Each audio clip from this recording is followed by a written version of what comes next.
વડોદરા હરણીકાંડની એ ગોજારી ઘટના જેમાં 12 બાળકો અને 2 શિક્ષકોના મોત થાય છે।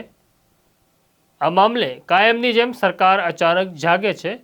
તપાસનો દોર શરૂ થાય છે, પણ હવે ફોરેન્સિક અધિકારીઓએ કારણ શોધી કાઢ્યું છે કે હરણી તળાવમાં બોટ કઈ રીતના અને શું કામ પલટી મારી ગઈ, જેમાં આ બાળકો અને શિક્ષકોના મોત થયા। નમસ્કાર, નવજીવન ન્યૂઝમાં તમારું સ્વાગત છે અને હું છું તમારો પ્રશાંત દયાળ।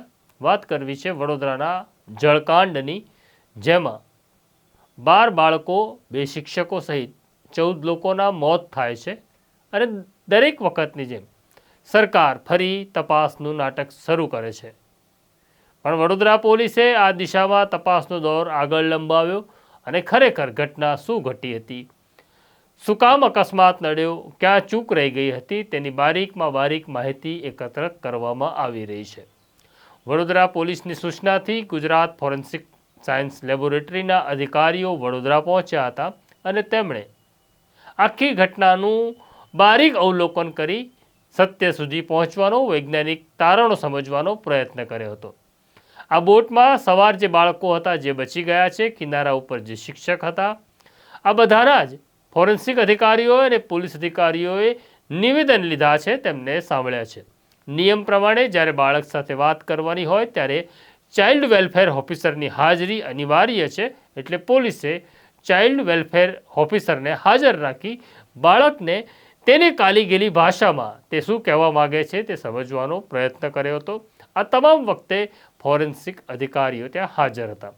ફોરેન્સિક અધિકારીઓએ કિનારા ઉપર લાવવામાં આવેલી બોટનું પણ નિરીક્ષણ કર્યું હતું અને ફોરેન્સિક અધિકારીઓ એવા તારણ ઉપર પહોંચ્યા છે કે બાળકોને બેસાડ્યા પછી જ બોટ જ્યારે તળાવની અંદર ચાલી રહી હતી ત્યારે જે બોટનો ચાલક હતો તેને અચાનક બોટની સ્પીડ વધારી દીધી।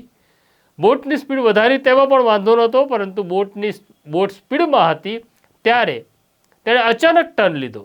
તેણે અચાનક બોટનો ટર્ન લેતા બોટ ડાબી તરફ નમે છે અને નમે છે ત્યારે બોટમાં તળાવનું પાણી ઘૂસી જાય છે, જેના કારણે આગળના ભાગ તરફ વજન વધે છે અને આગળની બોટ ડાબી તરફથી પલટી મારે છે અને જેમાં બાળકો અને શિક્ષક દબાઈ જાય છે।